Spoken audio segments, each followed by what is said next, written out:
Kita mulai kisah ini dengan sebuah kekalahan di masa lalu. Perang besar dulunya sempat terjadi di Makassar, melibatkan kerajaan Goa Tallo, pimpinan Sultan Hasanuddin, melawan kelompok dagang bernama POC yang bekerja sama dengan Arum Palaka beserta pasukan Bugisnya. Perang berlangsung sengit, namun berakhir dengan kekalahan Goa Tallo. Pihak Goa dipaksa untuk menandatangani perjanjian Bungaya yang isinya sangat merugikan kerajaan Goa. Sultan Hasanuddin menandatangani perjanjian itu, mengakui kekalahannya sekaligus membebaskan POC berkeliaran di wilayah Makassar. Banyak pihak yang tentu saja kecewa dengan hal itu. Rasanya seperti harga diri orang-orang Makassar telah diinjak-injak oleh POC dan Arum Palaka. Tapi mau bagaimana lagi? Secara kekuatan, kerajaan Goa sudah kalah melawan POC. Ada beberapa putra mahkota dari Sultan Hasanuddin ini yang tidak terima dengan keputusan itu. Mereka pergi dari Makassar dan terus berperang melawan POC di berbagai tempat di Indonesia. Salah satunya adalah Daeng Mangale yang juga meninggalkan tanah kelahirannya itu pada tahun 1660. Daeng Mangale sempat tinggal di Jawa selama 3 tahun. Di sana dia menikah dengan seorang putri raja yang bernama Angke Sapia. Meski begitu, Jawa bukanlah tempat selamanya bagi Daeng Mangale. Beliau mengajukan permohonan untuk mendirikan perkampungan di sekitar wilayah Siam. Dan permohonannya itu pun dikabulkan oleh Raja Siam kala itu, yakni Somdet Paranarai. Alhasil, Daeng Mangale beserta 250 orang pengikutnya pun bermigrasi ke Siam. Sekali lagi, Siam inilah yang di kemudian hari akan menjadi negara Thailand. Kedatangan Daeng Mangale disambut dengan baik. Beserta pengikutnya, beliau diberi tempat di samping perkampungan orang-orang Melayu.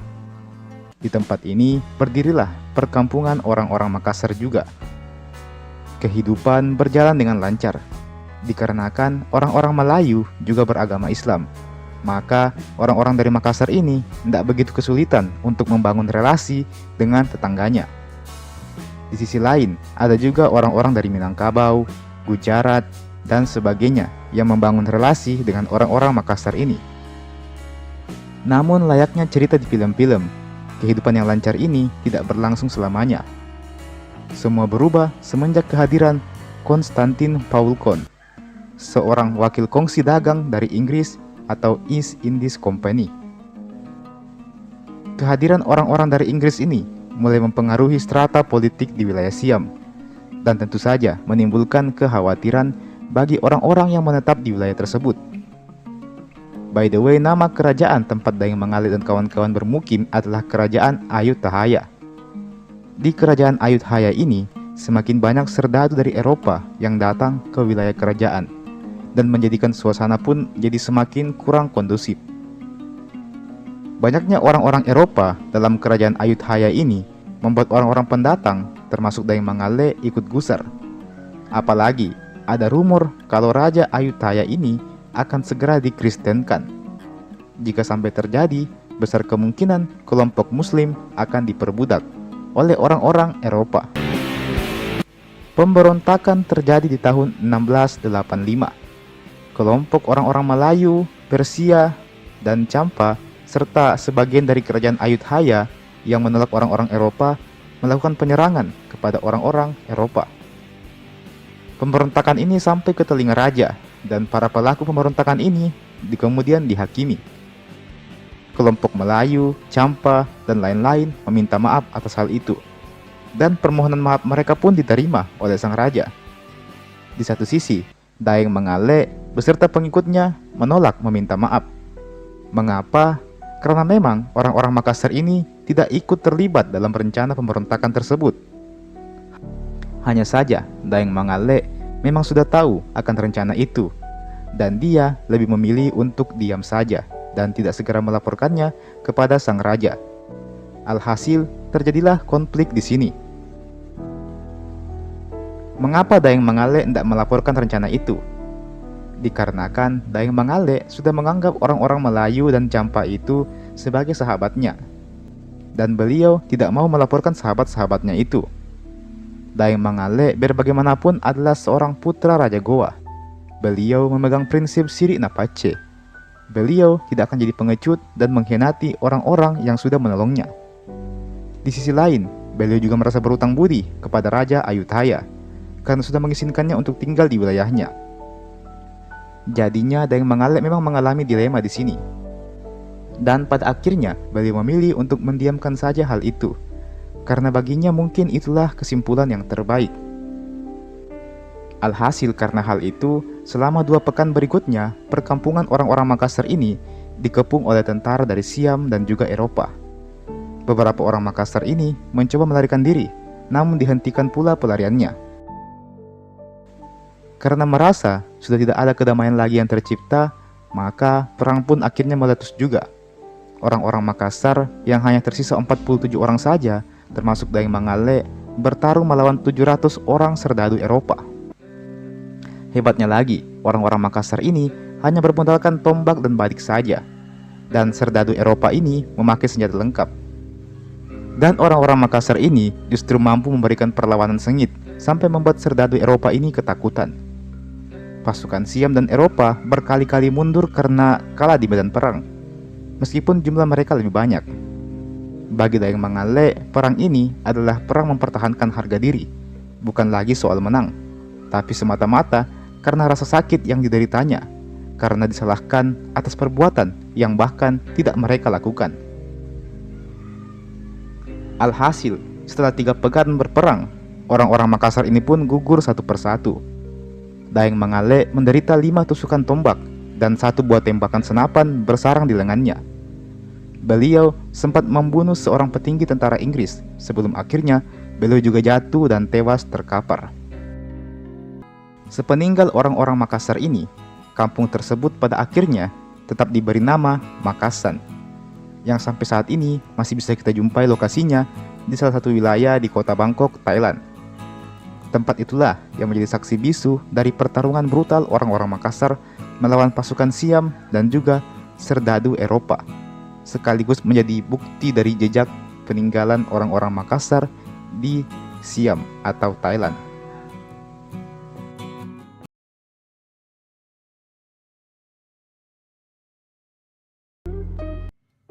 Syekh Yusuf lahir pada tahun 1626 Masehi di wilayah Goa.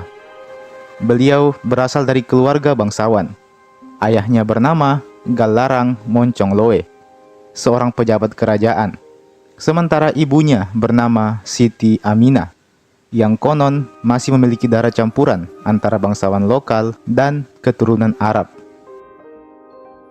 Sejak kecil, Yusuf dikenal cerdas, tekun, dan memiliki kepekaan spiritual yang tinggi.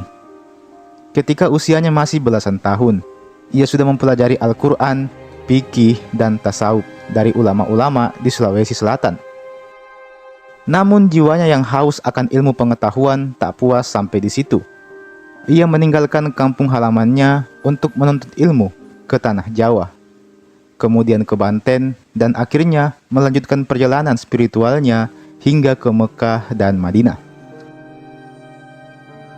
Perjalanan Syekh Yusuf bukan sekadar rihlah ilmiah, tapi juga perjalanan batin.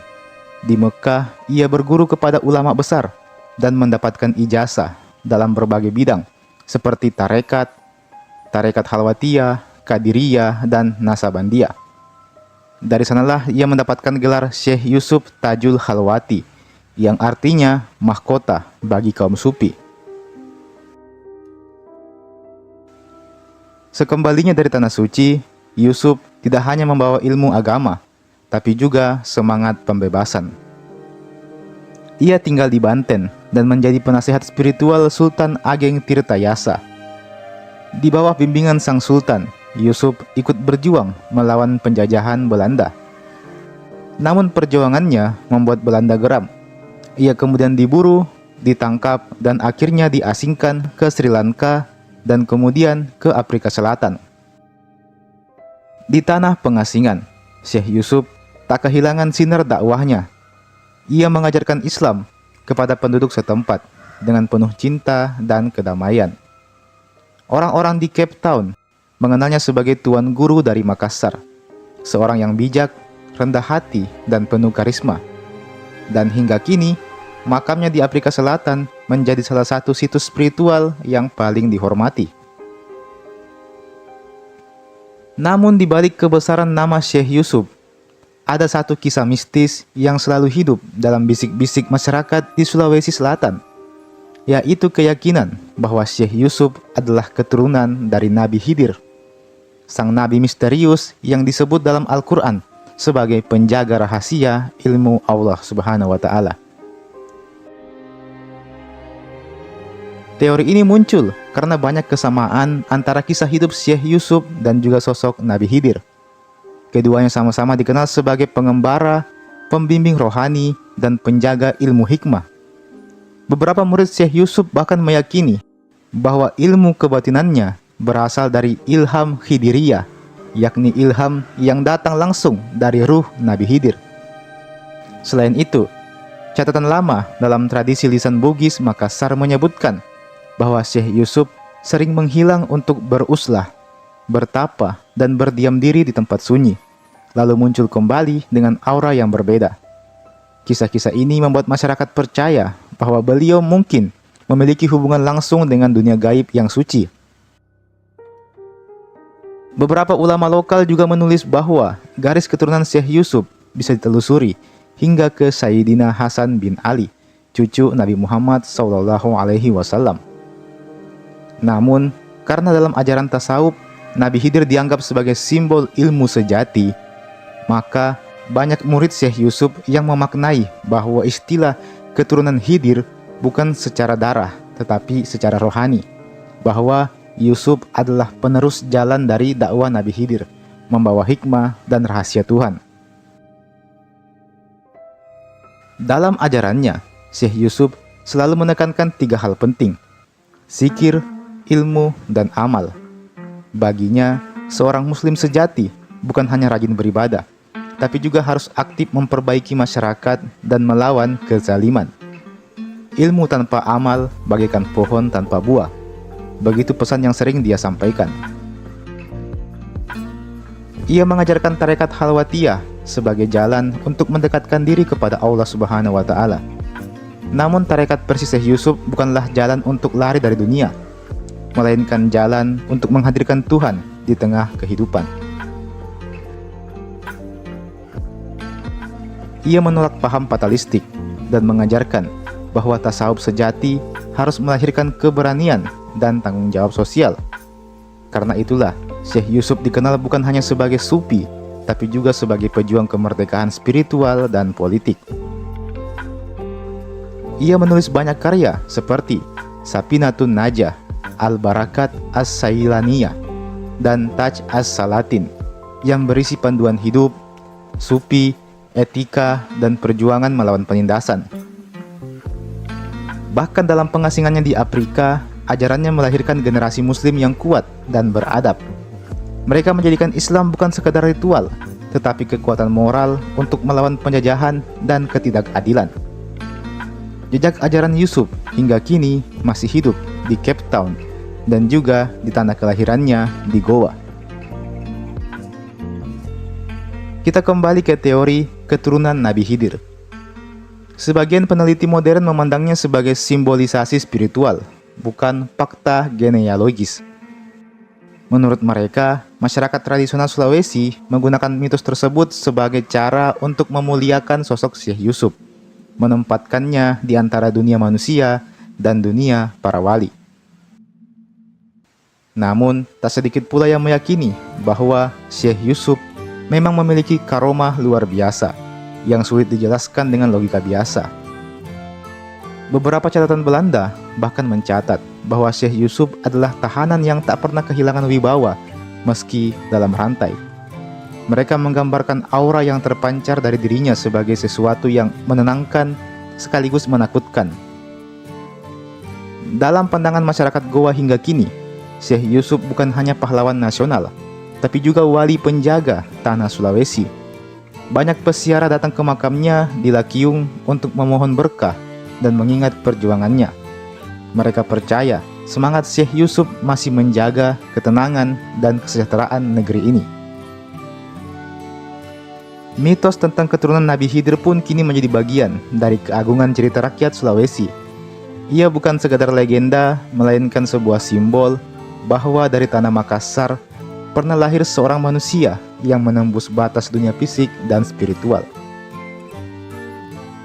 Syekh Yusuf Al-Makassari mengajarkan bahwa manusia harus terus berjalan seperti Khidir, menelusuri jalan panjang kehidupan dengan hati yang tenang, sabar, dan penuh ilmu.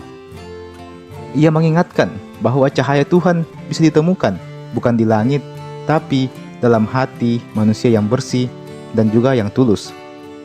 Dan kini, nama Syekh Yusuf tak hanya tertulis dalam buku sejarah, tapi juga dalam hati jutaan orang di Indonesia, Sri Lanka, dan Afrika Selatan. Ia menjadi jembatan antara dunia ilmu dan dunia hikmah.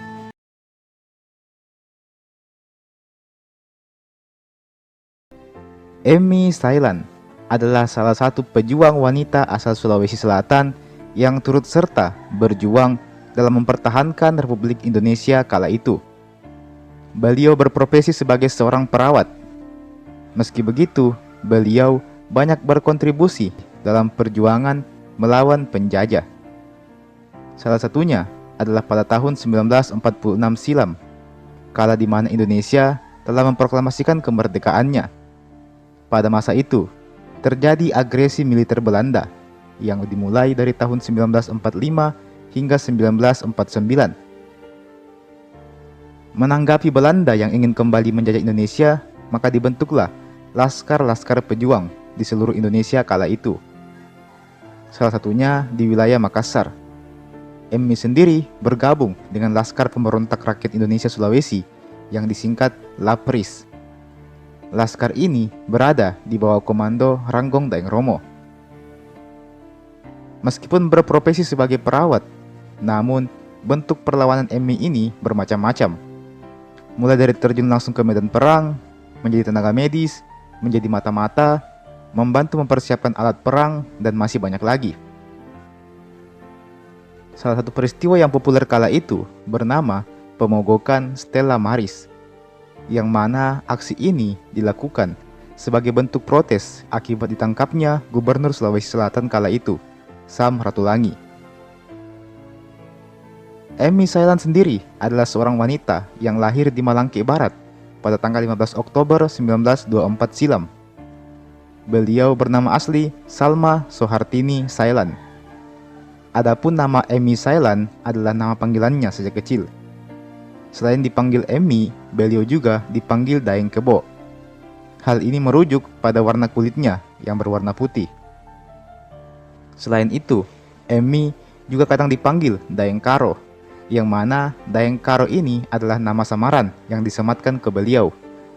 Daeng Karo sendiri artinya cepat atau gesit dalam bahasa Makassar.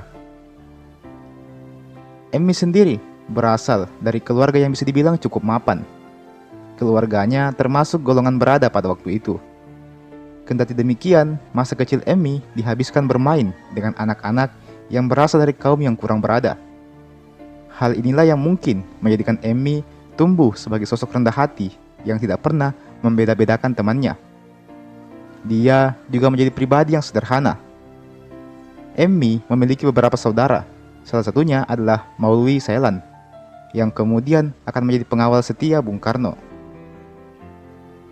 Ayahnya sendiri adalah tokoh pergerakan Taman Siswa, sekaligus penasehat organisasi pemuda di Makassar. Menurut Maulwi Sailan sendiri, Emmy Sailan ini bergabung dengan Laskar Pejuang di usia yang masih sangat muda.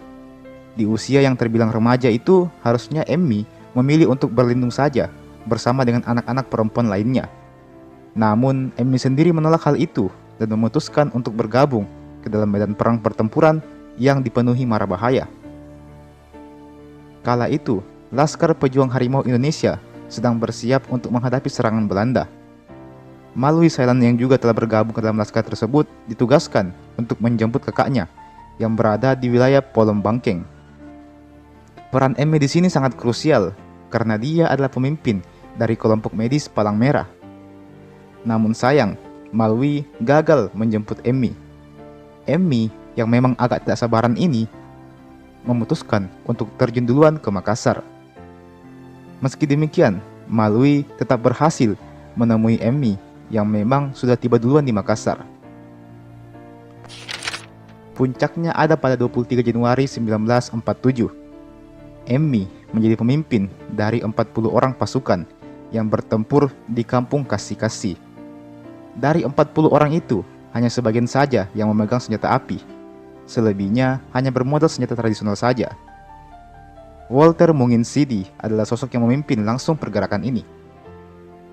Sayangnya, dalam pertempuran itu, pihak Belanda datang dengan membawa tank dan juga prajurit yang lebih banyak. Emmy dan rekan-rekannya kian terpojok. Dia pun diperintahkan untuk mundur. Sayangnya, Emmy kesulitan karena harus membawa rekan-rekannya yang sedang terluka. Alhasil, satu persatu rekan-rekan Emmy tertembak dan merenggang nyawa. Tersisa Emmy seorang kala itu. Pihak Belanda hendak mengampuninya dan menyuruhnya untuk menyerah saja. Emmy yang bermental pejuang tentu menolak untuk menyerah. Emmy kala itu berseragam layaknya seorang pria, sehingga para tentara tidak mengenalinya. Mereka mengira Emmy hanyalah seorang prajurit pria biasa. Emmy dengan senjata yang tersisa langsung mengambil sebuah granat. Digigitnya pemicu granat tersebut dan langsung dilemparkannya ke arah pasukan Belanda. Ledakan granat terjadi, menewaskan 8 orang prajurit Belanda sekaligus. Emmy yang terkena dampak dari ledakan itu juga turut meregang nyawa. Emmy gugur di medan pertempuran. Pihak Belanda tentu kaget dengan hal ini. Namun setelah mereka mengetahui bahwa tentara Indonesia yang mati itu adalah Emmy Sailan, maka pihak Belanda langsung bersorak gembira. Dikarenakan mereka berhasil mengalahkan sosok prajurit penting seperti Emmy Sailan ini. Jenazah Emmy kala itu langsung dikuburkan langsung oleh pihak Belanda. Walter Munginsidi yang mendapat kabar kematian Emmy langsung merasa terpukul. Dia bahkan nyaris kehilangan akalnya dengan hendak menyuruh seluruh pasukannya membalaskan dendam atas kematian Emmy ini. Bagaimana tidak, Walter sendiri memang memiliki kedekatan khusus dengan Emmy. Banyak yang menyatakan bahwa keduanya adalah sepasang kekasih yang harusnya sudah menikah, namun terkendala perbedaan agama yang dianut keduanya. Beruntung, sebelum Walter terhasut emosi dan menyerang membabi buta, rekan-rekannya berhasil menyadarkannya. Tanggal 23 Januari ini kemudian diumumkan sebagai hari berkabung untuk seluruh pasukan pimpinan Munginsidi ini. Tentu, hal ini dilakukan untuk memperingati meninggalnya sosok prajurit tangguh seperti Emmy bersama dengan rekan-rekannya. Ketika situasi telah pulih, kuburan Emmy digali kembali dan jenazahnya dipindahkan ke Taman Makam Pahlawan Panaikang. Untuk mengenang jasanya, Emmy dinobatkan sebagai pahlawan nasional di tahun 1973.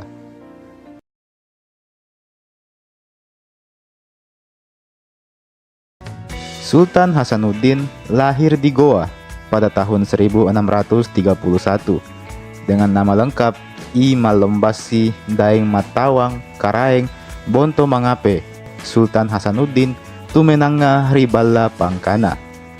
Ia adalah putra dari Sultan Malikus Said, penguasa kerajaan Goa yang saat itu menjadi salah satu yang terkuat di kawasan timur Nusantara. Sejak muda, Sultan Hasanuddin dikenal cerdas, tegas, dan memiliki kemampuan diplomasi serta strategi militer yang luar biasa.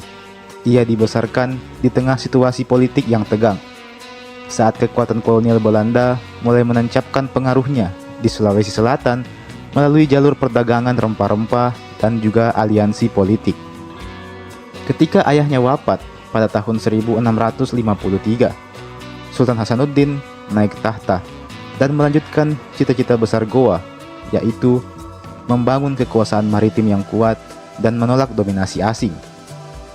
Namun, di balik cita-cita mulia itu, muncul tantangan internal, terutama dari kerajaan-kerajaan Bugis yang memiliki sejarah panjang bersaing dengan kerajaan Goa.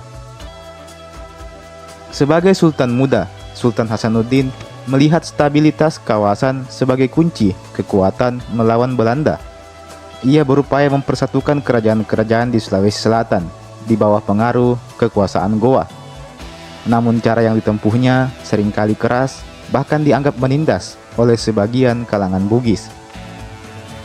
Dalam catatan lisan masyarakat Bugis, banyak kisah tentang bagaimana Sultan Hasanuddin memaksa bangsawan dari Bone, Sopeng, dan Wajo untuk tunduk pada Goa. Beberapa di antaranya bahkan ditahan atau diasingkan karena menolak bergabung dengan Goa, dan Goa menganggap ini sebagai langkah politik, sedangkan orang-orang Bugis melihatnya sebagai bentuk penaklukan dan penjajahan. Kebijakan paling kontroversial adalah sistem kerja paksa terhadap rakyat Bugis untuk membangun benteng dan infrastruktur pertahanan kerajaan Goa. Bagi pihak Goa dan Makassar, itu adalah upaya untuk mempertahankan wilayah dari ancaman POC.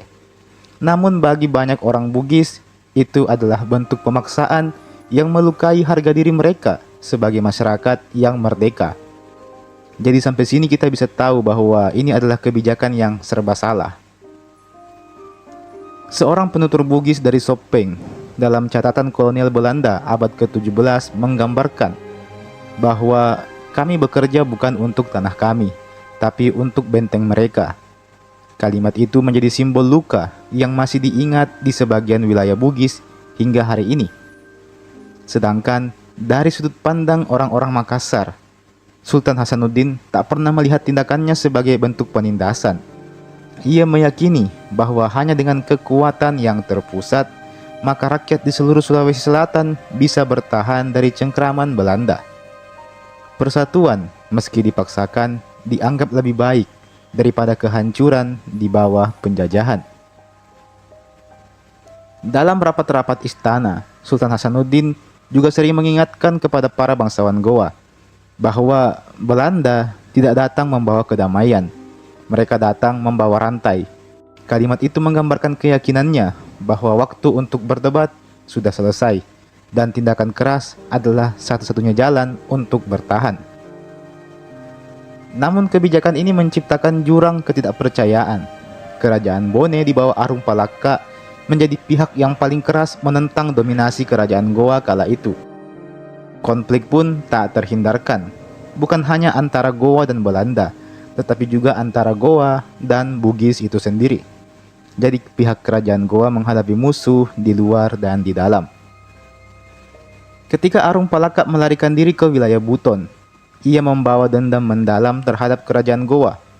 Di kemudian hari, dendam itulah yang akan menjadi titik balik sejarah Sulawesi Selatan saat Arung Palaka kembali dengan bantuan pihak POC Belanda untuk menjatuhkan Sultan Hasanuddin. Dalam Perang Besar Makassar di tahun 1666 hingga tahun 1669, pasukan Belanda dan sekutunya dari Bone mengepung kerajaan Goa. Sultan Hasanuddin berjuang habis-habisan mempertahankan benteng Somba Opu. Meski kalah jumlah dan persenjataan, namun semangat juangnya tidak padam. Dalam pertempuran itu, Sultan Hasanuddin sering turun langsung ke medan perang. Ia bukan hanya pemimpin di singgasana, tapi juga di garis depan. Banyak prajurit Makassar yang bersumpah untuk tidak menyerah, dan mereka terinspirasi dari keberanian Sultan Hasanuddin. Namun, sejarah menulis dengan tinta yang pahit. Di tahun 1669, benteng Somba Opu jatuh. Sultan Hasanuddin akhirnya menandatangani perjanjian Bungaya, yang menjadi simbol kekalahan kerajaan Goa dan juga kemenangan POC, serta kerajaan Bone. Bagi rakyat Makassar, itu bukan kekalahan yang disebut sebagai kalah dengan terhormat. Mereka kehilangan banyak saudara, banyak tanah. Namun, nama Sultan Hasanuddin tetap hidup sebagai pahlawan yang melawan penjajah sampai titik darah penghabisan. Sementara bagi sebagian masyarakat Bugis, perang itu menjadi saat di mana mereka bisa membebaskan diri dari kekuasaan Goa yang dianggap mengekang mereka selama ini. Arung Palaka dianggap sebagai pembebas, meski kemudian sejarah juga menilai bahwa aliansinya dengan Belanda membawa dampak kolonialisme yang panjang. Disinilah sejarah menjadi rumit. Siapa pahlawan, siapa penindas, semuanya tergantung dari sudut pandang. Di satu sisi, Sultan Hasanuddin berjuang melawan kekuatan asing.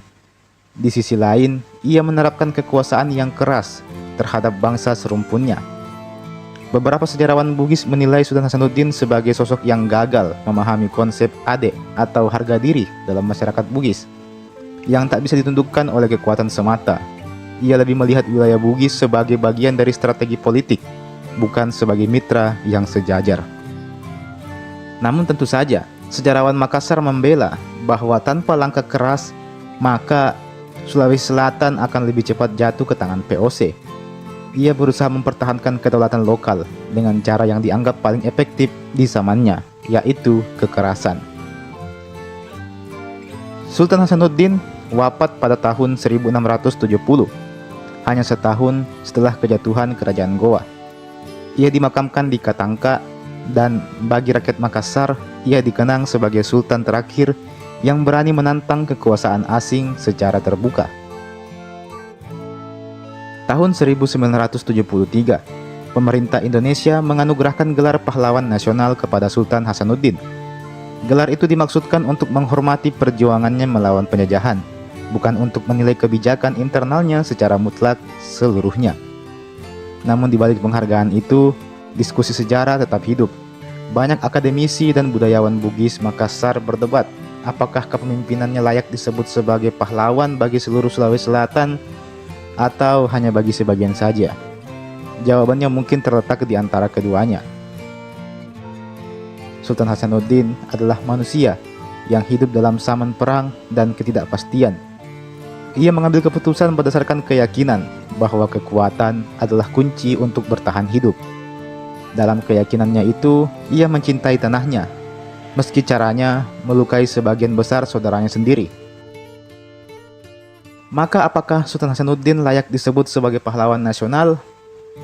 Jawabannya adalah iya, jika kita melihatnya sebagai simbol perlawanan terhadap penjajahan dan keberanian yang luar biasa. Tapi juga ia adalah pengingat bahwa kekuasaan dan idealisme bisa berbenturan, bahwa bahkan seorang ayam jantan dari timur pun bukan tanpa bayang-bayang di sayapnya.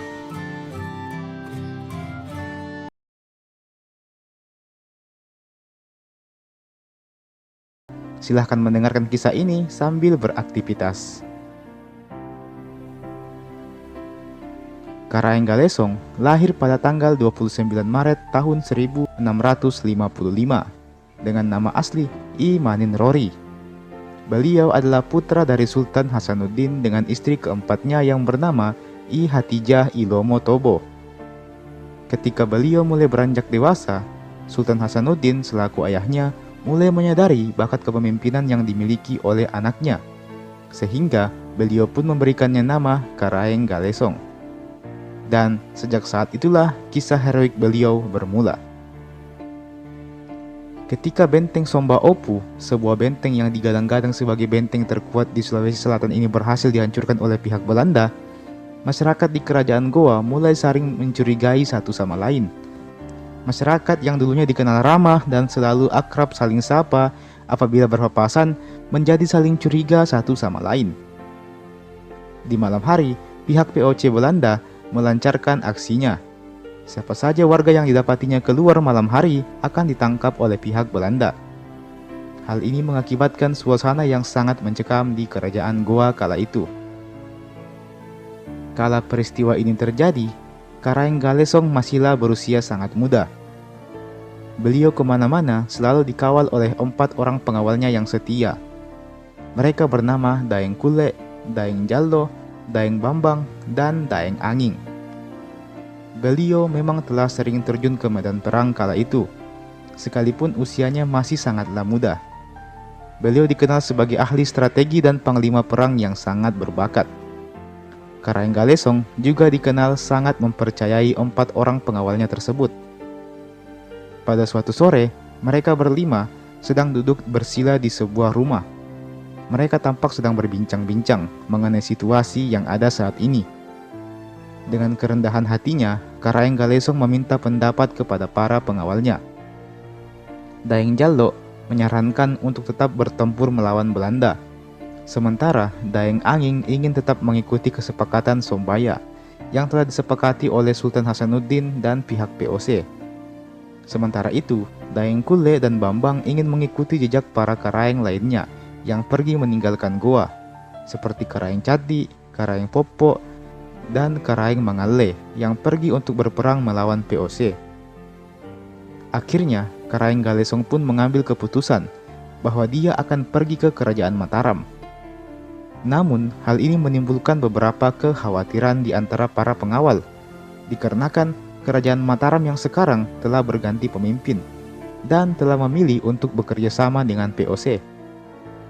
Meski demikian, Karaeng Galesong tetap ingin menuju ke sana dengan sebuah tujuan untuk membuktikan kekuatannya. Tak lama kemudian, datanglah seorang pengawal dari kerajaan Goa yang membawa surat kepada Karaeng Galesong. Isi surat tersebut adalah perintah dari Sultan Hasanuddin kepada Karaeng Galesong supaya segera meninggalkan Goa, dikarenakan telah banyak mata-mata yang diturunkan oleh pihak Belanda untuk mencari para putra dari kerajaan Goa, yang mana salah satunya adalah Karaeng Galesong itu sendiri. Keesokan harinya, Karaeng Galesong bersama dengan para pengawalnya pun bersiap untuk meninggalkan kerajaan Goa. Beliau bersama dengan 4.000 pengawalnya dan bersiap untuk meninggalkan Goa dengan tujuan ke Mataram. Dikarenakan jumlah kapal pinisi yang ada hanya 3 buah saja, dengan perkiraan hanya mampu memuat 500 orang per kapalnya, akhirnya diputuskan bahwa kapal tersebut akan berlayar 3 kali pulang balik. Berangkatlah Karaeng Galesong bersama dengan para pengikutnya, dan tujuan mereka adalah ke Mataram. Terbesit kekhawatiran dalam benak Karaeng Galesong. Pasalnya, kapal pinisi yang ditumpanginya hanyalah kapal biasa. Kapal tersebut tidak dilengkapi dengan persenjataan berupa meriam dan sebagainya. Selain itu, apabila mereka bertemu dengan kapal POC di tengah lautan, maka kemungkinan besar mereka akan kalah secara telak. Dan benar saja, di tengah-tengah perjalanan, mereka sempat melihat beberapa kapal perang milik POC. Dengan bijak, Karaeng Galesong meminta awak kapalnya untuk memutar haluan dan berbelok menuju ke Bima saja. Adalah sebuah keputusan yang bijak mengingat hubungan antara kerajaan Goa dengan Bima masih terjalin dengan baik. Walaupun beberapa waktu yang lalu, kerajaan Goa harus melepas Bima sebagai sekutunya, dikarenakan perjanjian Bongaya. Meski demikian, adanya pernikahan politik antara kedua kerajaan membuat rakyat Bima masih menaruh rasa hormat kepada kerajaan Goa. Sesampainya di Bima, beliau disambut dengan baik oleh para warga di sana. Beliau juga mendapat kabar bahwa salah satu pangeran Goa lainnya, yakni Karaeng Bontomarannu, telah berada di Semarang dan terus-menerus mengarungi lautan sambil memerangi pihak POC. Setelah beberapa hari menginap di Bima, Karaeng Galesong beserta pengikutnya kembali melanjutkan perjalanannya menuju ke Mataram.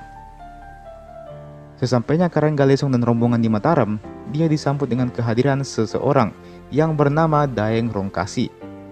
Dari Daeng Rongkasi ini, beliau kemudian kembali mendengar kisah heroik Karaeng Bontomarannu yang bermarkas di Banten, serta bagaimana perjuangan Karaeng Bontomarannu dalam berperang melawan POC. Setelah mendengar kisah dari Karaeng Bontomarannu ini, Karaeng Galesong kemudian diceritakan kembali tentang bagaimana situasi dan kondisi yang menimpa Mataram saat ini. Rupanya, salah seorang putra mahkota yang bernama Gusti Pangeran Adipati Ano juga tidak senang dengan kebijakan Raja Mataram yang berlaku sewenang-wenang kala itu. Daeng Rongkasi kemudian menjelaskan bahwa putra mahkota memberikan tempat kepada Karaeng Galesong di Demung dan sekitar pesisir Jawa, namun dengan syarat bahwa Karaeng Galesong harus mau membantu putra mahkota tersebut apabila dia membutuhkan bantuannya. Karaeng Galesong pun setuju dan mulai membangun pemukiman di wilayah yang telah diberikan padanya. Beliau mengelompokkan orang-orang berdasarkan keahliannya untuk saling membantu dan menghidupi satu sama lain. Hal ini dilakukan sambil menunggu rombongan pengikut selanjutnya tiba di Mataram. Setelah 2 minggu, para rombongan pengikut Karaeng Galesong pun mulai berdatangan. Alhasil, lengkaplah sudah 4.000 prajurit milik Karaeng Galesong, ditambah beberapa ekor kuda yang dikirim oleh pihak dari kerajaan Bima. Maka, Karaeng Galesong beserta pengikutnya pun mulai bersiap untuk rencana selanjutnya. Dikarenakan wilayah Demung yang semakin ramai dihuni oleh para pendatang dari Sulawesi, Karaeng Galesong memutuskan untuk membuat pasukan pengintai untuk mencegah adanya mata-mata yang memasuki wilayah Demung. Kemudian, di depan rumah Daeng Rongkasi telah berkumpul para panglima-panglima perang yang siap bertempur, bersama dengan pasukan yang jumlahnya telah bertambah menjadi 6.000 orang. Pasukan-pasukan tersebut kemudian dibagi ke dalam 7 batalion. Selain pasukan batalion, Karaeng Galesong juga telah mengirim mata-mata untuk mencari tahu informasi seputar kerajaan Mataram. Karaeng Galesong juga telah bertemu dengan putra mahkota kerajaan Mataram, yakni Pangeran Trunojoyo. Akhirnya strategi pun telah diatur. Salah satu rencana yang dilakukan kala itu adalah dengan bekerja sama dengan Karaeng Bontomarannu dan seorang Karaeng lain yang bernama Karaeng Mamar, di mana Karaeng Bontomarannu akan mengirimkan 5.000 pasukannya untuk membantu Karaeng Galesong. Selain itu, Karaeng Bontomarannu juga akan berperan sebagai penghalang apabila pihak VOC Belanda hendak ikut campur dan menjadi bala bantuan. Meski demikian, masih terdapat selisih jumlah pasukan yang sangat besar, di mana pihak kerajaan Mataram sendiri memiliki jumlah pasukan mencapai 70.000 orang, kalah jauh dengan jumlah pasukan Karaeng Galesong yang hanya belasan ribu saja, ditambah dengan pasukan dari Trunojoyo. Akhirnya, tibalah waktu yang telah ditentukan. Karaeng Galesong terlihat duduk dengan gagah di atas kudanya. Di belakangnya telah berbaris sekitar 6.000 orang prajurit. 6.000 prajurit ini dibagi ke dalam 3 bagian, yakni sayap kanan yang dipimpin oleh Daeng Rongkasi dengan pasukan cadangan yang dipimpin oleh Daeng Jallo. Sayap kiri dipimpin oleh Daeng Kulle dengan pasukan cadangan Daeng Mangasi. Sementara Karaeng Galesong yang memimpin pasukan utama bersama dengan Daeng Anging dan Daeng Bambang sebagai pengawalnya, serta Daeng Sadike sebagai pemimpin pasukan cadangan. Hai prajurit Makassar, kita sebagai orang Makassar pantang mundur, baik itu petir, hujan, dan kabut adalah teman setia dalam penyerbuan ini. Tegakkan harga diri, karena kalian adalah prajurit terlatih. Ingat, semakin musuh menekan, semakin gigih kita berjuang. Demikian teriakan membara dari sang panglima perang Karaeng Galesong, yang dibalas dengan sorakan meriah dari para pasukannya. Mereka siap bertempur habis-habisan. Akhirnya, pasukan pun mulai bergerak. Pasukan sayap kanan bergerak lebih dulu ke arah yang agak ke utara, sementara pasukan sayap kiri maju ke arah selatan, dan pasukan milik Karaeng Galesong masuk di tengah. Dengan cepat, pasukan sayap kiri dan kanan sampai di Pajarakan. Wilayah yang dibentengi oleh pasukan dari kerajaan Mataram tersebut pun langsung disapu bersih oleh pasukan sayap kiri dan pasukan sayap kanan. Sorak-sorai meriah mengikuti keberhasilan tersebut. Peperangan tersebut hanya berlangsung setengah hari, dan pasukan pimpinan Karaeng Galesong ini berhasil menang dengan mutlak. Karaeng Galesong beserta pasukannya kemudian bergerak menuju Pasuruan, yang dikenal sebagai wilayah yang cukup kuat pertahanannya.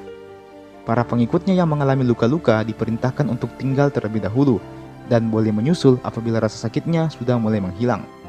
Sungguh semangat juang yang luar biasa. Di tengah jalan, pasukan Karaeng Galesong mendapat kabar bahwa pasukan pimpinan Pangeran Trunojoyo saat ini telah lurus menuju ke Pasuruan, serta pasukan Karaeng Mamar telah berlayar dan akan segera berlabuh di Pasuruan. Karaeng Galesong pun semakin mempercepat kudanya dan melanjutkan perjalanan. Allah bersama kita, taklukkan Probolinggo, hancurkan Mataram. Demikian teriakan Karaeng Galesong yang dibalas dengan teriakan membara oleh para pasukannya. Sesampainya di Probolinggo, daerah tersebut rupanya telah kosong melompong. Tidak ada tanda-tanda dari siapapun di sana. Seolah-olah semua orang telah meninggalkan daerah tersebut. Namun, itu hanya berlangsung beberapa saat saja. Seketika, pasukan Mataram langsung datang dan menyerbu pasukan Karaeng Galesong yang tampak masih sangat kaget dengan serangan dadakan ini. Karaeng Galesong segera mengatur taktik dengan berpura-pura mundur untuk memancing maju pasukan Mataram. Seketika, pasukan Karaeng Galesong kemudian berbalik arah dan menyerang dari arah samping dengan mengayunkan pedangnya. Seketika, peperangan sengit pun terjadi kala itu. Pasukan Mataram dan pasukan pimpinan Karaeng Galesong saling beradu pedang satu sama lain. Karaeng Galesong dengan gagahnya membantai satu persatu pasukan milik kerajaan Mataram. Namun, setelah peperangan terjadi beberapa saat, akhirnya pasukan Karaeng Galesong berhasil memenangkan pertarungan. Meski demikian, Karaeng Galesong dengan cepat langsung memahami situasi saat ini, bahwa para pasukan Mataram yang dikirim tersebut hanyalah pasukan biasa yang sengaja dikirim untuk menguji dan mencari tahu titik lemah pasukan Karaeng Galesong. Tak lama kemudian, pasukan Pana tiba dan langsung menyerang pasukan Karaeng Galesong. Beberapa anggota Karaeng Galesong dengan cepat berlindung. Namun hebatnya, ada beberapa orang yang tidak berlindung sama sekali. Mereka adalah para prajurit handal milik Karaeng Galesong. Hujan anak panah ini tidak ada artinya bagi mereka. Mereka bahkan tidak perlu berlindung sama sekali. Mereka tampak sudah kebal dengan senjata tajam tersebut. Sementara itu, pasukan Dayang Rongkasi dengan cermat berhasil menerobos dan langsung membantai pasukan pemanah milik Kerajaan Mataram. Sementara itu, dari arah selatan muncullah pasukan baru milik Mataram yang kali ini tampak lebih tangguh. Sayap kiri yang dipimpin oleh Dayang Kulle pun dengan cepat langsung maju dan menghantam mereka.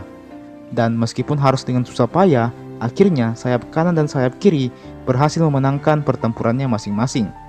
Hal ini dikarenakan adanya bantuan dari pasukan cadangan yang berhasil memecah belah perhatian pasukan Mataram. Dengan kondisi yang semakin terpuruk, pasukan Mataram pun memutuskan untuk mundur karena merasa kekalahannya sudah dekat. Karaeng Galesong tidak terlena dengan kemenangan sementara yang diraihnya. Dia memerintahkan semua pasukannya untuk tetap waspada.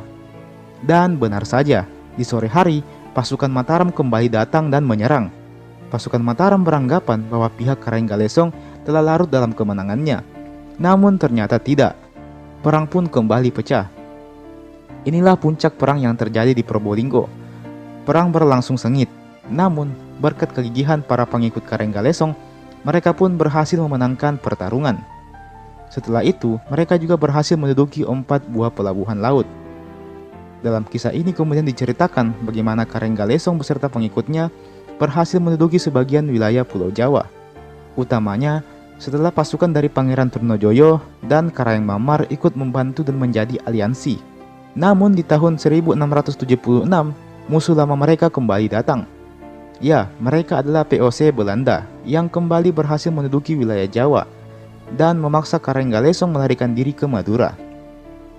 Karaeng Galesong beserta Pangeran Trunojoyo langsung melancarkan pasukannya untuk melawan POC Belanda. Setelah melalui pertempuran sengit, pihak aliansi Karaeng Galesong dengan Pangeran Trunojoyo berhasil meraih kemenangan. Namun kemenangan mereka tidak berlangsung lama.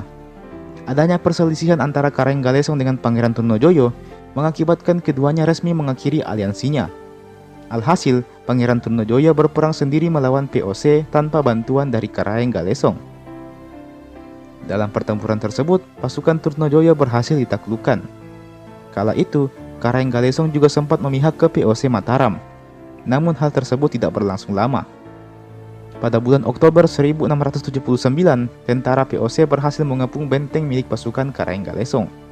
Selama 5 minggu dikepung, akhirnya Karaeng Galesong berhasil melarikan diri dengan sejumlah pengikutnya yang tersisa 60 orang. Karaeng Galesong melarikan diri dalam keadaan sakit kala itu. Akhirnya, Karaeng Galesong kembali membentuk aliansi dengan Pangeran Trunojoyo. Namun sebulan kemudian, tepatnya pada tanggal 21 November 1679, Karaeng Galesong akhirnya menghembuskan napas terakhirnya. Beliau kemudian dimakamkan di Ngantang, Kabupaten Malang. Dan teman-teman, itulah tadi kisah hidup dari Karaeng Galesong.